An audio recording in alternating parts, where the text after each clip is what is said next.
우리 다 같이 사도신경으로 우리의 신앙을 고백하도록 하겠습니다. 나는 전능하신 아버지 하나님 천지의 창조주를 믿습니다. 나는 그의 유일하신 아들 우리 주 예수 그리스도를 믿습니다. 그는 성령으로 잉태되어 동정녀 마리아에게서 나시고 본디오 빌라도에게 고난을 받아 십자가에 못 박혀 죽으시고 장사된 지 사흘 만에 죽은 자 가운데서 다시 살아나셨으며 하늘에 오르시어 전능하신 아버지 하나님 우편에 앉아 계시다가 거기로부터 살아있는 자와 죽은 자를 심판하러 오십니다. 나는 성령을 믿으며 거룩한 공교회와 성도의 교제와 죄를 용서받는 것과 몸의 부활과 영생을 믿습니다. 아멘. 오늘 우리에게 주시는 하나님의 말씀은 다니엘서 7장 15절부터 18절까지 말씀입니다. 제 성경으로 구약 성경 1246면에 있는 다니엘서 7장 15절부터 18절까지의 말씀, 저와 여러분의 순서로 교독하도록 하겠습니다. 나 다니엘이 중심에 근심하여 내 머릿속에 환상이 나를 번민하게 한지라. 내가 그 곁에 오셨던 스타들 중 하나에게 나아가서 이 모든 일의 진상을 물으매 그가 너에게 말하여 그 일의 해석을 알려주려 이르되 그 내 큰 짐승은 세상에 일어날 내 왕이라. 그 누림이 영원하고 영원하고 영원하리라. 아멘. 영원하고 영원하고 영원하리라 라는 제목으로 하나님의 말씀을 증거하도록 하겠습니다. 다니엘서 7장은 다니엘이 꾼 환상의 이야기를 말하는 것입니다.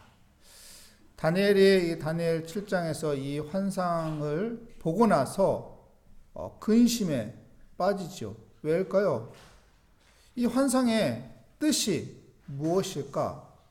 하나님께서 왜 나에게 이런 환상을 보게 하셨고 또한 이것을 주는 메시지는 무엇일까? 그래서 이제 다니엘의 근심이 생겼습니다. 그런데 이 환상을 천사가 풀어주죠. 천사가 풀어주는데 17절에 보면은 뭐라고 말합니까? 그 내 큰 짐승은 세상에 일어날 내 왕이라.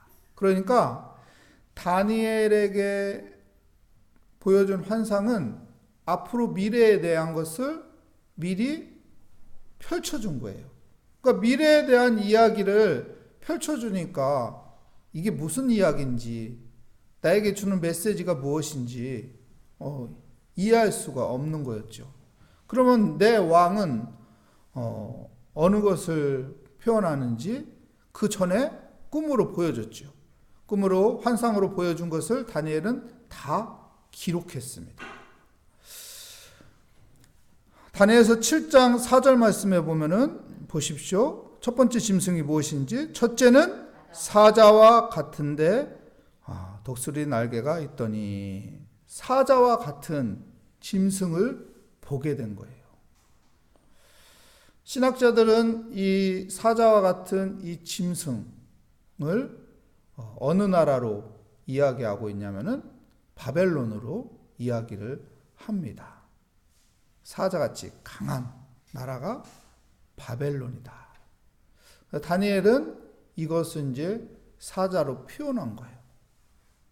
굉장한 건데, 이런 사자같이 이 힘이 강한 이 나라를 이제 자기가 생활에서, 삶 가운데서 보였던 것을 글로 표현해야 하니까 사자 같은 이런 나라를 보게 된 것이죠. 두 번째 짐승은 무엇인가요? 5절 말씀해 보면 또 보니 다른 짐승 곧 둘째는 곰 같은데, 이 곰 같은 짐승을 또 보게 된 거예요. 근데 이 곰 같은 짐승은 신학자들이 어느 나라로 보냐면은 메데바사를 말하는 거, 페르시아를 말하는 것입니다. 이 페르시아가 엄청난 땅을 갖게 된 대국이 되었지요. 그리고 세 번째는 우리 6절 말씀에 보면은 이렇게 말합니다. 그 후에 내가 또 본즉 다른 짐승 곧 무엇과 같은 표범과 같은 것이 있는데, 표범과 같은 나라는 어느 나라를 말하는 걸까요? 그리스, 알렉산더가 세계를 다 정복하는데 가장 빠른 속도로 움직였던 대왕이 알렉산더 대왕이잖아요. 그래서 알렉산더를 표범같이 보인 거예요. 엄청난 빠른 속도로 확장해 나가는 그의 모습을 보면서 첫 번째는 사자 같았고, 두 번째는 공 같았고, 세 번째는 표범 같았어요. 첫 번째 나라는 바벨론, 두 번째 나라는 메데 바사고, 세 번째는 어디요? 그리스, 헬라 문화, 알렉산더 대왕이었고, 그리고 네 번째는 보니까 7절 말씀에 나오죠. 내가 밤 환상 가운데 그 밤에 본 넷째 짐승은 뭐라고 말합니까? 무섭고 놀라우며 또 매우 강하며. 네 번째는 자기가 살면서 보았던 어떤 것 갖고 표현할 수가 없는 거예요. 어떤 현상이다라고 이렇게 뭔가 비교해서 이야기를 해줘야 하는데 이야기할 수 있는 게 없는 거예요. 그러다 보니까 어떻게 말해요? 무섭고 놀랍고 매우 강하다. 신학자들은 이 나라를 로마 제국이라고 하죠. 로마가 무섭고 강하고 이런 나라였거든요. 그렇잖아요. 로마 시대 때 기독교인들이 어떻게 됐는지, 사자밥에 그냥 집어 던지고 사람을 놀이감처럼 가지고 막 자기들이 사자밥이 먹이가 되는 걸 보면서 즐거워하며, 이런 나라가 로마 제국이었거든요. 무서운 나라였죠. 이런 환상을 다니엘에게 쫙 보여준 거예요. 근데 다니엘이 이걸 알 수 있겠어요. 그러니까 근심에 빠진 거고, 천사는 이것을 풀어준 거죠. 풀어줘서 이것은 내 나라, 내 왕을 보여주는 것이다. 이렇게 말하는 것입니다. 근데 18절에 뭐라고 말합니까? 지극히 높으신 이의 성도의 나라를 얻으리니 뭐라고 말합니까? 그리고 그 누림이 영원하고 영원하고 영원하리라. 무슨 말인가요? 여러분, 이런 세상의 나라, 세상의 권력자, 세상의 힘, 이런 모든 것들은 영원하지 않다는 거예요. 다니엘, 네가 환상으로 내가 보여줬는데 이런 나라들은 영원한 것이 없다. 무너지고 또 새로운 나라가 생기고, 그 왕도 사라지고 새로운 왕이 세워지고, 영원한 건 없다. 그런데 영원한 것이 있다. 무엇이 영원한 나라라고 말했죠? 성도의 나라. 그러니까 우리가 믿는 그 하나님, 네가 믿는 그 예수 그리스도, 그 하나님의 자녀들의 나라, 그 나라는 영원하다는 것을 보여주는 거예요. 우리 13절 14절 말씀 볼까요? 13절 말씀에 보면은 내가 또 밤 환상 중에 보니 인자 같은 이가 하늘 구름을 타고 와서 옛적부터 항상 계신 이에게 나아가 그 앞으로 인도되매. 14절 계속 보겠습니다. 그에게 권세와 영광과 나라를 주고 모든 백성과 나라들과 다른 언어를 말하는 모든 자들이 그를 섬기게 하였으니 그의 권세는 소멸되지 아니하는 영원한 권세요 그의 나라는 멸망하지 아니할 것이니라. 여러분, 13절에 보면은 구름 타고 오시는 분이 누구일까요? 예수 그리스도를 말하는 거예요. 그러니까 환상 중에 본 인자 같은 분이 구름 타고 내려오시는 거예요. 그 예수 그리스도를 다니엘은 본 거죠. 이 땅에 오시는 예수 그리스도를 본 거예요.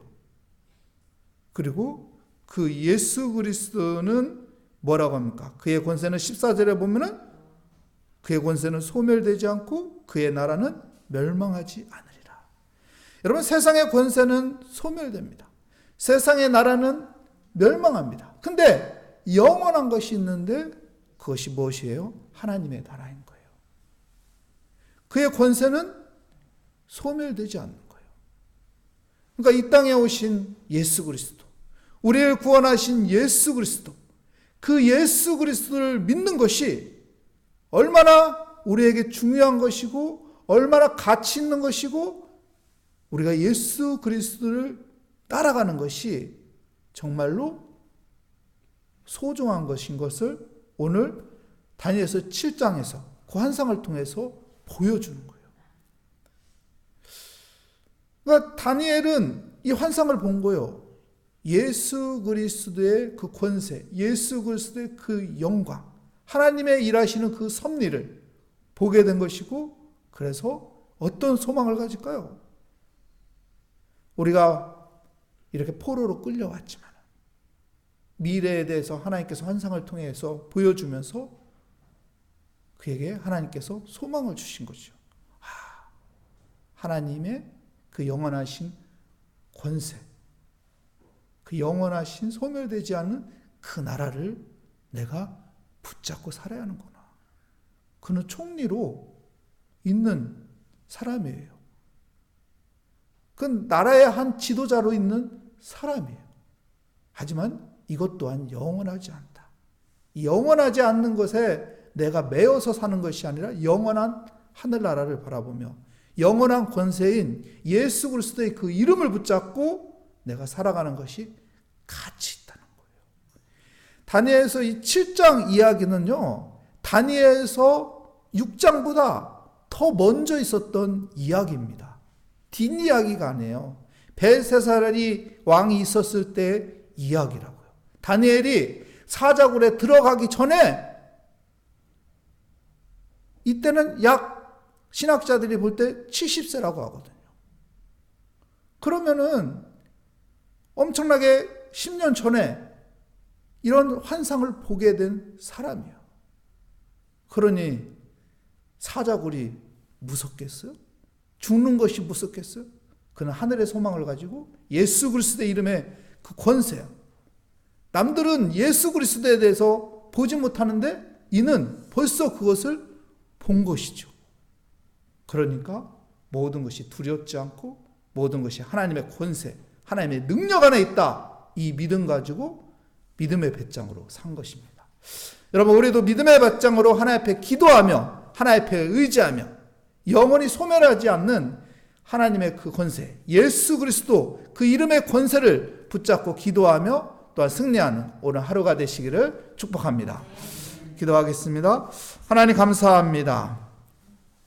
세상의 것들은 영원한 것이 없지만은 하나님 우리에게 주신 예수 그리스도의 이름의 권세는 하나님 소멸되지 않으며 그 권세는 영원하며 우리가 바라보는 천국 하늘나라는 멸하지 않고 영원하다는 것을 우리가 기억하며 항상 하늘의 소망을 가지고 예수 그리스도의 이름의 그 권세 능력을 가지고 기도하며 살아가는 믿음의 삶이 되게 하여 주시옵소서.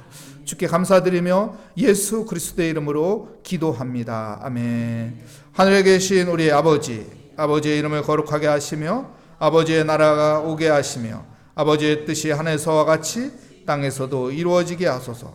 오늘 우리에게 일용할 양식을 주시고 우리가 우리에게 잘못한 사람을 용서하여 준 것 같이 우리 죄를 용서하여 주시고 우리 시험에 빠지지 않게 하시고 악에서 구하소서. 나라와 권능과 영광이 영원히 아버지의 것입니다. 아멘. 오늘 말씀을 다시 한번 우리 묵상하면서 영원한 권세, 예수 그리스도의 이름의 권세를 하나님께서 우리에게 주셨으니 오늘 또 그 소멸되지 않는 예수 그리스도의 이름의 권세를 가지고 하나의 소망을 가지며 우리가 모든 염려와 근심 걱정을 다 주께 맡기며 이 시간 함께 주여 한번 부르짖고 기도하도록 하겠습니다. 주여, 오 하나님 아버지, 오늘 또 하나님 영원한 권세, 하나님께서 우리에게 주신 예수 그리스도의 이름의 권세, 예수 그리스도의 이름으로 기도할 때 하나님께서 우리의 기도를 들으시고 응답하여 주신다고 했었습니다. 오늘 또 아버지 그 예수 그리스도의 이름을 부르며 예수 그리스도의 이름으로 하나님 기도합니다. 주님, 주님, 하나님, 우리가 모든 무거운 짐을 다 주께 맡기며 수고하고 무거운 짐 자들아 다 내게로 오라고 하신 주님의 말씀에 따라 아버지 주님의 앞에 나아 우리의 모든 무거운 짐을 다 맡기며 기도합니다. 우리의 기도에 응답하여 주심을 믿고 우리는 주를 의지하고 주를 바라보며 오늘 또 기도합니다. 우리의 기도 제목을 하나씩 하나씩 끄집어내며 주님께 아버지 아래일 때 주님께서 우리를 위로하여 주시고 주님께서 우리를 붙잡아 주시고 주님께서 우리에게 함께하여 주셔서 모든 것이 합력하여 선의로 가시며 하나님의 선하심과 인자하심이 나를 인도하여 주셔서 주님의 아버지 평강이 아버지 내 심령 가운데 임하며 주님이 주시는 그 소망 가운데 하나님의 담대함으로 살아가게 하여 주시고 주님께서 함께하여 주셔서 아버지 두려움이 사라지고 아버지 믿음의 삶으로 당당하게 살아갈 수 있도록 주님 인도하여 주시옵소서. 오늘도 주님께 모든 것을 맡깁니다. 오늘도 주님께 의지하며 부르짖습니다. 아버지 하늘나라를 바라보며 천국의 아버지와 소망을 가지며 믿음의 소망을 가지며 오늘도 하나님 앞에 아뢰입니다. 하나님 앞에 엎드립니다. 기도합니다. 주님께서 모든 우리의 인생 가운데 우리의 삶의 여정 가운데 우리의 가족 가운데 우리 아버지의 믿음의 아버지의 여정 가운데 주님께서 함께 여시고 모든 것이 주의 은혜 가운데 하나님께서 인도하시는 복된 형통의 삶을 따라가게 하여 주시옵소서. 오 주님 감사합니다. 기도의 자리를 지키게 하여 주시니 감사합니다. 주님을 바라보며 기도하게 하여 주시니 감사합니다. 오늘 또 주님을 아버지 따라가는 믿음의 아버지 순종의 아버지 발걸음이 되게 하여 주시옵소서.